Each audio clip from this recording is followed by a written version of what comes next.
Oui, bonjour Isabelle, et puis merci d'avoir accepté de faire ce témoignage. Donc, du coup, tu es venue jusqu'ici pour faire ce témoignage. Et donc, toi, tu as suivi pendant plusieurs années le parcours Ostavi, et Oui, donc tu as tout à fait. accepté d'en témoigner quelque chose aujourd'hui. Oui. Est-ce que tu voudrais bien te présenter déjà? Oui. Donc, je suis Isabelle, je vis à Saint-Gaudens et je suis enseignante en collège, prof d'anglais. D'accord. Voilà. Et Et je donc, suis divorcée, je vis seule, j'ai pas d'enfant. d'accord, Voilà.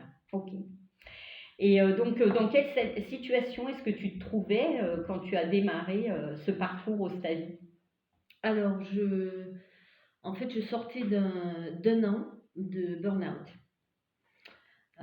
où j'étais vraiment descendue très très bas et où j'avais complètement perdu le sens de ma vie, la vitalité.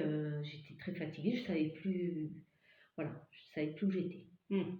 Donc, c'était dans ton travail de professeur, en fait, que tu as eu un burn-out. Oui, tout à fait. Ok, Ouais. d'accord. Et donc, du coup, quelles étaient exactement tes attentes quand tu as démarré ce parcours? Ah, ben en fait, j'avais envie de retrouver quand même de la vie, de la joie, parce que j'étais dans un état de tristesse, d'épuisement, avec un énorme sentiment d'impuissance. Oui. C'est-à-dire, j'avais l'impression que je stagnais, que j'arrivais pas à avancer, à relancer ma vie. Et je sentais bien qu'il fallait que je fasse quelque chose, quoi, Hmm. pour pas être à nouveau attirée vers le bas. Oui. Voilà. Donc, mettre quelque chose en mouvement Ouais, pour qu'il se ouais, passe quelque chose. ouais, Hmm. ouais. Et qu'il ne Donc, soit pas une descente voilà, encore parce plus que basse. j'étais descendue vraiment très bas et là j'avais vraiment besoin de reprendre un élan, de retrouver un goût de vivre, voilà, et une certaine euh, maîtrise de ma vie, parce que quand vous êtes en burn-out, vous avez vraiment l'impression que vous n'avez plus de prise sur rien. Hmm. Voilà. Oui, Et plus d'envie en plus, plus de désir. oui. C'est tout électroencéphalogramme plat. Hmm. Voilà. Oui. Donc, comment faire pour que cet encéphalogramme il retrouve Ouais, de la courbe, en fait? ouais, tout à fait. Ouais. Hmm. Tout à fait. Et alors, est-ce que tu pourrais nous dire pourquoi tu as choisi de travailler avec moi? Alors, j'avais déjà participé en fait, à un stage créatif sur 2 jours Oui. avec toi. Et j'avais apprécié l'ambiance, j'avais apprécié ta façon de présenter les choses, de poser un cadre surtout sécurisant. Parce que moi, quand même, j'ai tendance au niveau créativité, je vais beaucoup réfléchir et du coup, je ne vais pas me mettre en action. Et donc, ben, déjà que dans ma vie d'enseignante, j'ai pas forcément beaucoup le temps de créer. Et si je ne m'y mets pas directement, et ben, en fait, j'ai juste le temps de préparer mes affaires. Et puis, en fait, le temps que je m'étais octroyé est fini. Hmm. Donc, ça va pas. Hmm. Voilà. Donc, j'ai appris, toi, avec le cadre sécurisant, à me mettre en action rapidement parce que tu nous disais, ben voilà, vous avez 10 minutes pour telle proposition.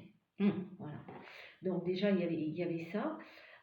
Ensuite, le fait que tu utilises plusieurs outils, c'est pas que du collage ou que de l'écriture ou que... Voilà, il y a vraiment diverses propositions qui touchent à différentes facettes de créer, de faire les choses. Donc Oui. déjà, ça aussi, ça a ouvert un univers, Oui. quelque part. Tu veux dire donc qu'il y a du collage, de l'écriture, du dessin, donc il y a des nouvelles portes qui peuvent s'ouvrir en Ouais, fait pour ta créativité. tout à fait, tout à fait. Et des choses auxquelles moi, j'aurais pas forcément pensé Hmm. ou que j'aurais pas pensé que j'étais capable de faire. Oui, Voilà. tout à fait.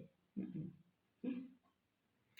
Voilà, donc il y a ça. Et c'est vrai que le timing et le fait d'être aussi en groupe, Oui. ben, en fait, ça génère une énergie qui fait qu'on est aussi pris dans ça, on a envie de faire quelque chose, donc on y va de suite. Et le timing, il aide justement à cette motivation pour se mettre en train. Voilà. Oui, ça squeeze le mental. Complètement. Complètement. Et donc on retrouve de la spontanéité parce qu'on est obligé d'y aller. Oui. Voilà. Spontanéité, c'est-à-dire je sens et j'exprime tout de suite ce qui est là, au lieu qu'il y ait le juge intérieur qui vienne dire non, tu peux pas, tu sais pas, etc. Ah oui, tout à fait, parce que moi, ce qui m'a poussée au burn-out, c'est quand même... je suis très perfectionniste. Et donc je pousse, et c'est pareil pour mes cours. Je vais passer du temps, énormément de temps, m'investir trop pour vouloir avoir le truc parfait, beau, joli, qui marche, etc. Et là, en fait, le fait d'avoir le timing, ça m'a aidé justement à lâcher ce côté-là et à me dire, voilà, mais quand c'est fait, c'est fait. Voilà. Et au moins c'est fait. Mais au moins c'est fait. Voilà. Exactement. Donc ça aussi, ça a été quelque chose d'important. Précieux. Oui. Autre chose sur les raisons qui t'ont amené à travailler avec moi? Alors, les raisons qui m'ont à travailler avec toi, bon, j'ai trouvé un de tes flyers aussi, que j'ai déjà bien aimé la présentation du flyer, et donc je me suis dit, tiens, ça a l'air, voilà, ça a l'air sympa, ça a l'air vivant, donc j'ai eu envie d'essayer, et ensuite, par la suite, j'ai vu que tu étais quelqu'un, bon, parce que tu nous as aussi un petit peu présenté ton parcours. Donc, j'ai vu que tu étais quelqu'un qui tenait la route. Je veux dire par là, tu as beaucoup d'expérience, tu as toi-même expérimenté les choses, tu te formes, tu es sans arrêt en train de chercher des nouvelles choses ou de lire de nouveaux livres qui vont t'amener des... Voilà, et donc j'ai vu cette évolution et quelque part cette culture et ce sérieux qui fait que tu nous proposes une richesse de propositions et toujours dans la bienveillance. C'est-à-dire qu'il y a le cadre, mais justement, on n'est pas dans le... Oui, il n'y a pas le jugement. Et donc, du coup, ça va calmer aussi notre jugement sur nous-mêmes, qui parfois peut être rude. Voilà. C'est clair. Oui, souvent d'ailleurs, notre juge intérieur est encore plus rude que le jugement des autres. Et ça tu nous permets d'en prendre aussi conscience. Si on n'en était pas conscient avant, on arrive à mettre le doigt dessus. Ouais. Et alors, est-ce que tu veux rajouter quelque chose par rapport à ça? Les effets que ça a eu sur moi, quoi. Oui, mais est-ce que tu pourrais peut-être détailler les résultats, les effets que ça a eu sur toi, le fait de faire ce parcours, en fait? Ouais. Alors, déjà, ça m'a permis de m'autoriser à créer. Chose que je ne faisais pas parce que dans ma vie, je m'étais jamais habituée et autorisée à créer, vu que j'ai un frère qui est artiste. Et en fait, en famille, c'était toujours lui qui amenait ce qu'il avait fait, ce qu'il avait créé, qui recevait les louanges. Et quelque part, en moi, j'avais décidé que moi, j'étais pas capable. Voilà. Que je n'étais pas capable de créer, que je n'étais pas à la hauteur, que j'y arriverais pas, que ce que je ferais, ce serait forcément moins bien que ce que mon frère avait fait. Donc, ça m'a permis de reconnecter et de trouver aussi un moyen d'exprimer ma créativité parce que mon frère, c'est beaucoup par le dessin et la peinture. Et le fait de peut-être commencer des fois par le collage et l'écriture, ça, voilà, c'était moins son domaine et donc je pouvais plus y aller plus facilement. Ouais, t'autorisais plus à explorer ça. Et du coup, le reste après, c'est venu. C'est venu avec les propositions que tu nous as faites, quoi. Voilà. Donc plus de créativité. Après, est-ce qu'il y a eu d'autres effets Alors oui, ça l'effet de... quand on crée, parfois on sort quelque chose sans s'apercevoir qu'on le sort. Parce qu'on est pris justement dans la consigne et dans l'action, le fait de créer. Et donc du coup, ça passe pas par la tête. Et c'est quand on fait un partage ou quand on relit à voix haute ou quand on montre, etc., que on va s'apercevoir qu'on a été chercher quelque chose de précis et qu'il y a quelque chose là qui s'exprime et qui sort. Oui, tu veux dire Voilà. quelque chose qui échappe, Voilà. que tu n'as pas Complètement. contrôlé, un message qui vient de Ouais. l'inconscient en fait. Hein. Ah mais complètement, et puis qui tout d'un coup là, quand tu regardes ce que tu as fait, tu te dis ah ben mince alors c'est ça, voilà. Oui, Ouais. de la surprise en fait. Oui, oui, de la surprise et en même temps de la compréhension, parce que du coup quand ça sort, ça fait vraiment quelque chose. Oui, ça fait une prise de conscience. Voilà. Ça éclaire quelque chose dont tu n'avais pas conscience. Quoi. Oui, tout à fait. Ouais. Donc ça, c'est vraiment quelque chose qui est intéressant. Et je me rappelle aussi d'une fois dans le stage où tu m'as repris parce que tu m'as dit euh, en fait que mon énergie gênait. Enfin, tu me l'as dit beaucoup mieux que ça, mais que je devais être très tendue, très fermée, très... En fait, j'étais très en colère. Et tu m'as demandé, tu m'as dit, voilà, ben là, tu arrêtes ce que tu fais, tu prends une page et tu poses la colère. En faisant des gribouillages. Ce qui me paraissait, je me disais, mais n'importe quoi. Voilà. Et en fait, quand je l'ai fait, eh ben, effectivement, après, j'étais calmée. Donc ça, pour moi, c'est aussi important parce que tu nous donnes des outils pour sortir des fois des choses qu'on a quand on est dans un moment difficile, que ce soit la colère, la tristesse, la peur, et tu nous donnes des outils pour les sortir, vraiment les sortir de nous de façon à ce qu'ils ne soient plus là à nous phagocyter. Oui, donc tu dirais que l'effet que ça a eu pour toi ce parcours, c'est d'avoir des outils maintenant pour pouvoir sortir une colère, par exemple, une tristesse, en tous les cas quelque chose qui tourne à l'intérieur et qui n'est pas OK et que tu peux mettre à l'extérieur pour t'en débarrasser ou transformer. Alors que souvent quand on est dans ces sentiments-là, on a une impression d'impuissance que voilà, qu'on marine dans notre tristesse ou dans notre colère ou autre, et qu'est-ce que j'en fais de ça? Et comme ça tourne en rond, en fait, ça va pas mieux. Tandis que là, le fait soit de l'écrire sous une certaine forme, soit de gribouiller, soit d'en faire un collage, enfin d'en faire quelque chose, et ben souvent ça, en tout cas, peut-être ça libère pas complètement sur le moment, mais en tout cas ça allège. Et ça permet aussi de passer à autre chose. Voilà.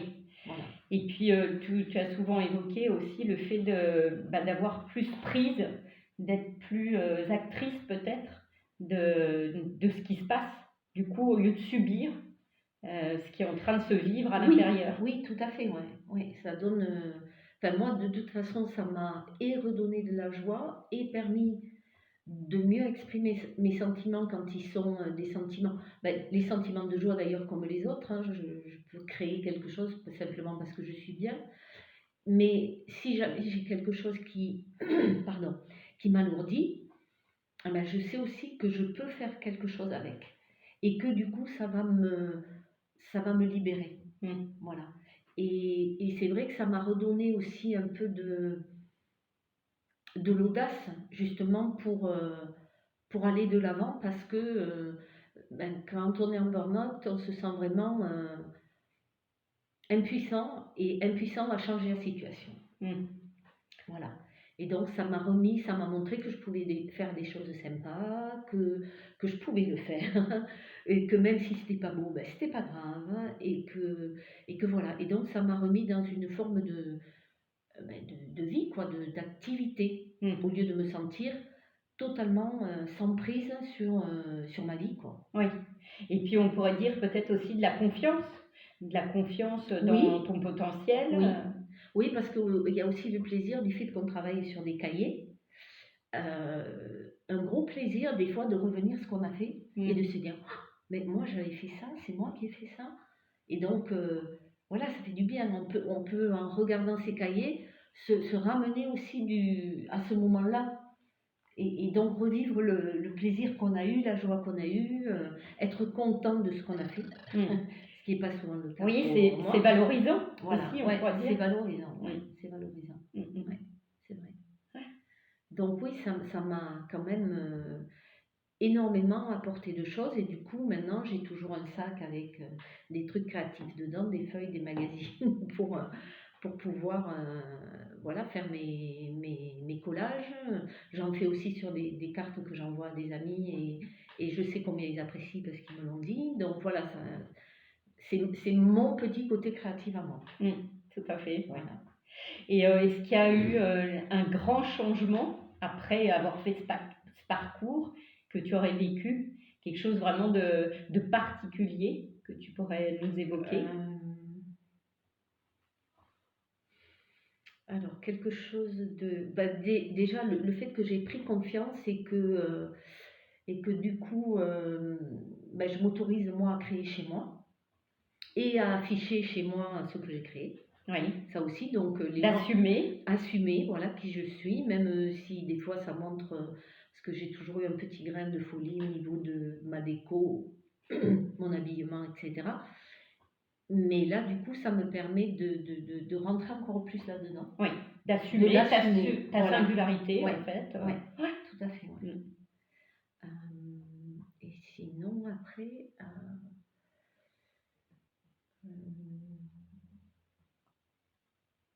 bon, ouais, peut-être je sais plus trop. c'est déjà OK. Et qu'est-ce que tu dirais aux femmes qui hésitent à travailler avec moi? Alors, aux femmes qui hésitent à travailler avec toi, je dirais en fait de ne pas hésiter.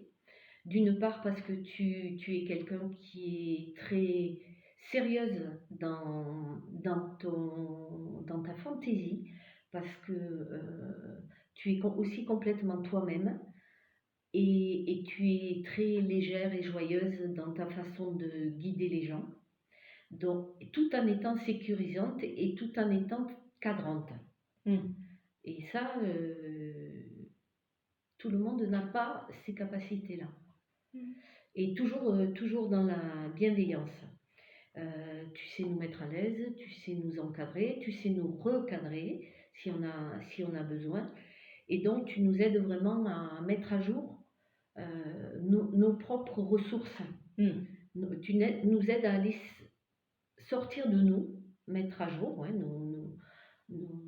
les choses sur lesquelles en plus on peut s'appuyer. Parce que moi, en fait, ce que j'ai vraiment apprécié dans cet accompagnement, c'est que il y avait cet accompagnement sur le moment, mais en fait, c'est quelque chose qui est entré dans ma vie. C'est-à-dire le fait de créer et d'avoir ces outils-là pour m'appuyer, que ce soit pour exprimer un moment joyeux ou pour m'aider dans des moments difficiles, ça m'a donné ça. Une force. Une force, un truc que j'avais pas avant, un outil de plus, voilà, quelque chose que je peux utiliser pour m'aider, et pas que en stage. Oui. Voilà. Oui, c'est quelque chose qui déborde le cadre des ateliers que je propose, ou des séances que je propose, mais que tu peux ensuite utiliser dans ta vie. Oui, et qui plus est que tu as envie d'utiliser dans ta vie. Parce qu'une fois qu'on y a goûté et qu'on a dépassé nos peurs, de ne pas y arriver, de ne pas faire un truc joli, de ne pas gna gna gna, du coup on a envie. Il y a des moments, moi maintenant, où je sais que j'ai envie de créer, il faut que je le fasse, quoi.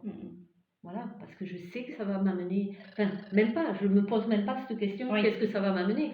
J'ai envie de créer, je le fais. Oui. Et ça, ça amène et ça, pour le coup, ça amène de la joie et de la vie. Voilà. Et en plus, il y a des petits outils que je peux moi-même réutiliser aussi dans mon métier. Voilà. Dans ton métier de professeur. Exactement. Je peux demander à des élèves de faire juste, moi, un truc que je fais qu'ils aiment bien, c'est je leur fais dessiner leurs mains sur la table, enfin sur une feuille, pardon, et sur chaque doigt, écrire une qualité, mais uniquement des qualités, parce que, comme nous, les enfants, ils manquent beaucoup de confiance en eux, et quand on leur demande de donner des qualités, la première chose qui vous sort, c'est les défauts, ou de dire « j'en ai pas ». Voilà. Donc, par exemple, ça, tu l'utilises dans tes classes. Ouais, avec des mots anglais, bien évidemment, mais du coup, ils apprennent du vocabulaire, et en même temps, je leur dis « voyez, ça, c'est vous ». Alors, c'est truc, petit grain, mais c'est déjà un premier pas. Voilà, c'est déjà... et puis, je sais qu'ils apprécient. Surtout si après, je leur fais décorer et que je dis on va les afficher, etc. Donc, il y a ce côté-là aussi. Donc comme si en fait ce que tu as appris finalement dans ce parcours, bah, ça te sert dans différents aspects de ta vie. Ah ça oui, ça c'est sûr quoi. Parce que ça m'a aidé aussi beaucoup à trouver de la légèreté puisque, quand on est perfectionniste, on se prend au sérieux, on se met une pression, de dingue et donc là aussi je peux retrouver de la légèreté Mm. et du coup, les choses se font, plus facilement et en étant moins lourd quoi. Mm. C'est moins lourd. C'est plus joyeux et ça permet du coup de se remettre en mouvement, de retrouver la spontanéité à agir. Mm. Voilà, la spontanéité à agir pour, dans, pardon, dans quelques domaines que ce soit en plus. Mm. Mm. Ouais. Voilà. Ça devient une façon d'être au monde, quoi. Oui, oui, ça devient vraiment quelque chose qu'après on a dans sa vie et que ça paraît parfaitement logique d'utiliser, quoi. Mm. Ouais. Ok. Bon, est-ce que tu auras un petit mot de la fin, Isabelle? Eh ben, je dirais allez-y, allez-y sans hésiter parce que ça vaut vraiment la peine et ça aide à se comment dirais-je? À se regrouper, à se voilà, S'unifier. à s'unifier, à retrouver de la joie quand même, vraiment dans la vie, de la légèreté et puis c'est chouette de créer quoi. C'est vraiment un truc, c'est quand même fabuleux de voir aussi la diversité des créations parce que ce qui a été bien aussi dans Dans le le parcours. stage, c'est que comme on partage, bon déjà il peut y avoir des échos et ensuite aussi on voit qu'avec la même proposition, chacune produit un truc complètement différent. Mm. Voilà. Et donc on a notre vérité. Mm. Voilà. Mm. Qui a sa place dans la vérité des autres. Et ça aussi, je trouve que ça fait beaucoup de bien. Mm. Voilà. D'avoir sa place singulière Ouais. parmi les autres. Ouais. Ouais. Mm. Ouais. Et on voit bien qu'en faisant notre création, on leur prend rien, on leur enlève rien. Au contraire, les créations des unes des autres viennent nourrir Mm. La tienne. la mienne. Ouais. Mm. Ouais. Et ça, voilà, c'est chouette. Ouais. En gros, c'est chouette, allez-y. Bon, en tout cas, Voilà. merci Isabelle d'avoir accepté de faire ce partage. En plus, toi, la vidéo, ben, c'est pas forcément Non, je quelque suis pas chose. très à l'aise, je vois que j'arrête pas de pincer la bouche et ça m'agace, mais bon, c'est pas grave, c'est un défi de plus. Voilà, tout à fait. Donc, ben, vraiment, oui, merci. En plus d'avoir relevé ce défi, de faire de la vidéo et d'avoir partagé les effets de ce parcours Ostavi. Donc, je propose en présentiel à Foix, mais qui va bientôt aussi trouver sa place en ligne. Voilà. Eh bien, bonne fin de Très journée. bien. Ben, merci beaucoup. À bientôt. À bientôt.